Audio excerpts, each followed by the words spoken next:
Hello दोस्तों, welcome to my YouTube channel Daily Shiksha. मैं हूं रवि शर्मा और आज हम बात करेंगे चांद के बारे में। चांद क्या होता है, चंद्र ग्रहण क्या होता है, ब्लड मून क्या होता है, सुपर मून क्या होता है, चंद्रमा का जो मतलब एक पूरा टाइम है, रोटेशन टाइम वो कितना है, इन सब के बारे में अब हम जिक्र करेंगे। तो आओ लेक्चर शुरू करते हैं। तो पहले ये समझो, विज्ञान की जिस शाखा में, विज्ञान के जिस क्षेत्र में हम क्या करते हैं, जीव जंतुओं का अध्ययन करते हैं। जीव जंतुओं जैसे ये होगा ना, जानवर या जीव जंतु, इन्हें विज्ञान की जिस शाखा में इनका अध्ययन किया जाता उसे बोला जाता जीव विज्ञान। इसी तरीके से विज्ञान की जिस शाखा में हम चांद का अध्ययन करते हैं, है ना, यानी कि अगर मैं तुमसे बोलूं कि चांद की आंतरिक सतह या चांद के बारे में अध्ययन करने वाले विज्ञान को क्या कहा जाता, वो बोला जाता सेलेनोलॉजी।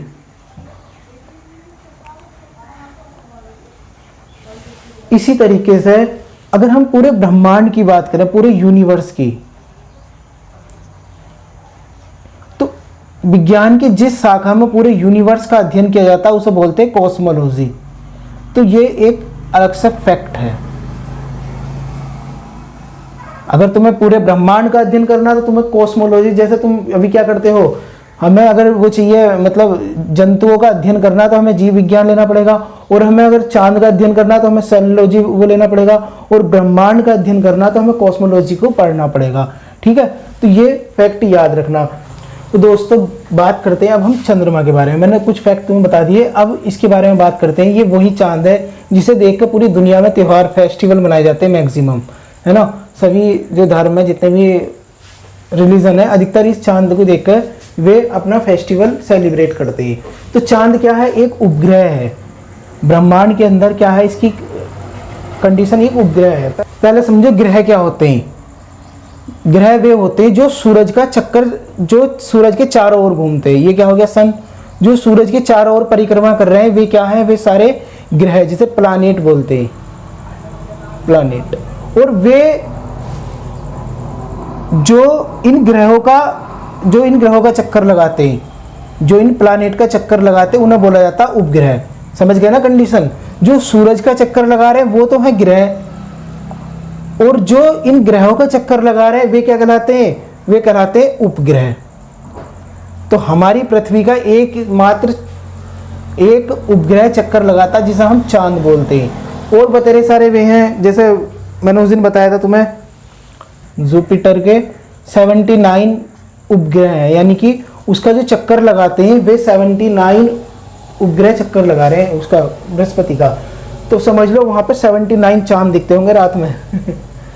तो इसके बारे में बात करते हैं। ये क्या है, पृथ्वी ये 5 डिग्री झुका हुआ है अपने अक्ष से। जो इसकी अक्ष है, ये मान लो ये इस तरीके से है, तो ये 5 डिग्री झुका हुआ है इस तरीके से, है ना। हमारी पृथ्वी कितनी थी, 23.5 की समथिंग थी, है ना। तो इस चंद्रमा को हम जीवाश्म ग्रह के नाम से भी जानते हैं। इस चांद पे जो सबसे ऊंचा पर्वत पाया जाता है वो है लिबनिटीज पर्वत। इसकी जो हाइट है वो 10,000 के समथिंग है, 10,000 मीटर के समथिंग, है ना। और मैंने उस दिन मंगल ग्रह के बारे में बताया था। वहाँ पे एक निकस कोलंबिया पर्वत था, उसकी हाइट थी सबसे, वो पूरे सौरमंडल का सबसे ऊंचा पर्वत है कोलंबिया। उसकी 26,000 के समथिंग थी, 25,000 26,000 के समथिंग, है ना। तो इसका जो चांद का जो सबसे ऊंचा पर्वत है, जो चांद पे पाया जाने वाला सबसे ऊंचा पर्वत है, जैसे हमारी पृथ्वी में माउंट एवरेस्ट है ना, इसी तरीके से चांद पे जो पाया जाता है वो है लिबनिटीज पर्वत। इसकी जो हाइट है वो 10,000 मीटर है। और यहाँ पे ना मतलब धूल के मैदान है चांद पे। और यहाँ पे अगर धूल के मैदान है तो इन्हें क्या बोला जाता है, शांति सागर बोला जाता है। देखो ये सारे नाम देखो, ये हमारे मतलब हमारे ग्रह के जो निवासी उनके द्वारा दिए हुए लग रहे हैं, है ना। तो ये हमने नाम दे दिए उनके कि ये शांति सागर। प्रश्न पूछ ले कि शांति सागर क्या है, तो सागर को समझ के पानी का वो मत कर देना। ये धूल के मैदान है यहाँ पे जो चांद पे पाए जाते हैं, है ना। तो देखो इसका जो परिक्रमण काल है वो कितना है, लगभग 27 दिन के समथिंग है। चंद्रमा जो है वो पृथ्वी का एक चक्कर लगा रहा है, यानी कि सूर्य का चक्कर नहीं लगा रहा वो। तो इसे पूरा एक चक्कर करने में कितना टाइम लगता है, लगभग 27 दिन लगते हैं। और इसे अपनी अक्ष पर घूमने में कितना टाइम लगता है, लगभग 27.3 डेज, यानी कि 27 दिन और लगभग 3 घंटे। कहीं पे 8 घंटे भी है, तो इसमें कंफ्यूज मत होना। तो इस वजह से हमें चांद का केवल एक हिस्सा दिखाई देता, और इस वजह से हम अगर कभी मतलब ग्रहण भी पड़ रहा हो, पूरा चांद भी दिखाई दे रहा हो, उसका केवल हम 57% जो हिस्सा वो ही देख पाते हैं, और हम ज़्यादा देख नहीं पाते, क्योंकि वो उसकी परिक्रमण और परिभ्रमण जो इसकी गति है उनमें ज़्यादा अंतर नहीं है ना। गुरुत्वाकर्षण बल कितना पृथ्वी के मुकाबले इसका 1/6 है ना। और द्रव्यमान कितना है इसका, पृथ्वी के द्रव्यमान का, इसका जो द्रव्यमान है ये 1/81 है, और इसे लूनार के नाम से भी जानते हैं, लूनार। और सुशांत सिंह राजपूत का नाम तुमने सुना होगा, जब भी इनकी अभी डेथ हो गई थी उनकी, तो उनके द्वारा चांद पे जमीन खरीदी गई थी, सी ऑफ मस्कोवी है ना। किसके द्वारा, किससे खरीदी गई थी, इंटरनेशनल लूनार लैंड रजिस्ट्री, जो मतलब चांद का देखभाल करती है इसके बारे में, तो उससे इन्होंने जमीन खरीदी थी। कहाँ, चांद पे एक जगह है सी ऑफ मस्कोवी में। तो अगर तुम भी अपना प्लॉट खरीदना चाहते हो तो इस ऑर्गेनाइजेशन से कॉन्ट्रैक्ट करो और अपना चांद बुक कर लो। देखो, चांद का अध्ययन करने के लिए, चांद के बारे में पूरा रहस्य सुलझाने के लिए नासा के द्वारा, जो एक यूएसए की ऑर्गेनाइजेशन है, इनके द्वारा चांद पे एक मिशन भेजा गया था 1969 में, अपोलो। और इसके अंदर नील आर्मस्ट्रॉन्ग, तुमने प्रश्न भी ये पढ़ा भी होगा कहीं पर कि चांद पे पहला कदम रखने वाला व्यक्ति कौन थे, नील आर्मस्ट्रॉन्ग थे। नील आर्मस्ट्रॉन्ग और एडविन एल्ड्रिन, निकस कोलंबिया, ये याद रहेगा, कोलिंस कोलंबिया, ये 3 व्यक्ति गए थे। हालांकि इन्हें उतरना था चांद की सतह पे, लेकिन इनसे हिम्मत नहीं हुई, ये उतर नहीं पाए, मतलब इन्होंने प्लान अपना कैंसिल कर दिया। इस वजह से नील आर्मस्ट्रॉन्ग के द्वारा चांद पे पहला कदम रखा गया। और चांद, हम अगर अपनी पृथ्वी देखो, एक मिनट और, चांद की जो सतह पे सबसे ज्यादा जो वो पाया जाता तत्व वो है टाइटेनियम, सबसे ज्यादा जो टाइटेनियम पाया जाता है चांद पे।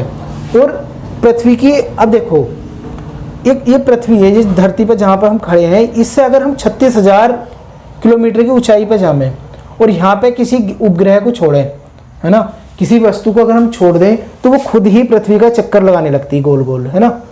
तो ये याद रखना, ये हाइट कितनी है, 36,000 किलोमीटर। जितने भी कृत्रिम उपग्रह छोड़े जाते हैं, जैसे अभी चीन के द्वारा छोड़ा गया, भारत के द्वारा भी बहुत सारे छोड़े गए, तो ये सारे के सारे इस भूतुल्यकारी कक्षा बोलते हैं इसे। पृथ्वी से इसकी जो हाइट है भूतुल्यकारी कक्षा की, वो है 36,000 किलोमीटर।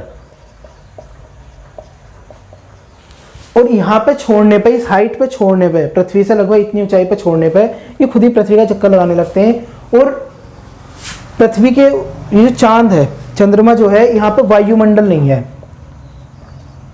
अगर हम वायुमंडल, वहां से जैसे हमें यहाँ से धरती से ऊपर देखते हैं, आसमान नीला दिखाई देता, अगर तुम चंद्रमा से देखोगे तो तुम्हें ये काला दिखाई देगा। क्यों? क्योंकि वहां पर वायुमंडल नहीं। चंद्रमा से अगर हम अंतरिक्ष को देखते हैं तो वह हमें कैसा दिखाई देता, वो हमें काला दिखाई देगा। क्यों? कारण वो है कि वायुमंडल वहां पे नहीं है। देखो, अब जरा सूर्य ग्रहण और चंद्र ग्रहण को देखते हैं क्या होता।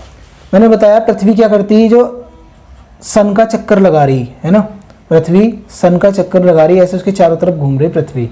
और इस पृथ्वी के चारों ओर घूमता है कौन? मून। चंद्रमा चक्कर लगा रहा। जब क्या होता, ये मून घूमते हुए इस तरीके से, घूमते हुए इस तरीके से तो घूम रहा है ना मून, इस तरीके से। जब यहाँ पे मून पहुंच जाता है ना, तो इस कंडीशन को बोला जाता सूर्य ग्रहण। क्यों? सूरज का जो प्रकाश है वो पृथ्वी तक नहीं पहुंच पाता, वो चांद उसे ऑब्जर्व कर लेता, चांद से ढक जाता, और इस कंडीशन में पृथ्वी पर अंधेरा छा जाता, और इसे ही बोला जाता सूर्य ग्रहण। सूर्य ग्रहण हमेशा अमावस्या को होता। बात करें अगर हम चंद्र ग्रहण की, तो चंद्र ग्रहण जब सन, मैंने बताया ना सन के चारों ओर घूम रही पृथ्वी, जाओ इसे अच्छे से लिख दूं, सन, और इसके चारों ओर घूम रही अर्थ, और इस अर्थ के चारों ओर घूम रहा कौन? मून। सन और मून के बीच में अर्थ आ जाती है तो इसे बोला जाता है चंद्र ग्रहण, है ना। और इस वजह से जो सूर्य की रोशनी है वो क्या है, वो चांद तक नहीं पहुंच पाती, क्योंकि इसके बीच में क्या आ गया? अर्थ आ गई। सन के बीच में अर्थ आ गई, सन और मून के बीच में अर्थ आ गई, और सन का जो प्रकाश है वो मून तक नहीं पहुंच पाता। इस वजह से ये चंद्र ग्रहण होता। और चंद्र ग्रहण हमेशा पूर्णिमा को होता, ये भी याद रखना। और साल में, एक साल में लगभग 7 बार चंद्र ग्रहण और सूर्य ग्रहण होते। वैसे तो हर 15 दिन के बाद ये वाली कंडीशन ये वाली बनती, लेकिन पूरे साल में 7 ही बार चंद्र ग्रहण और सूर्य ग्रहण होता।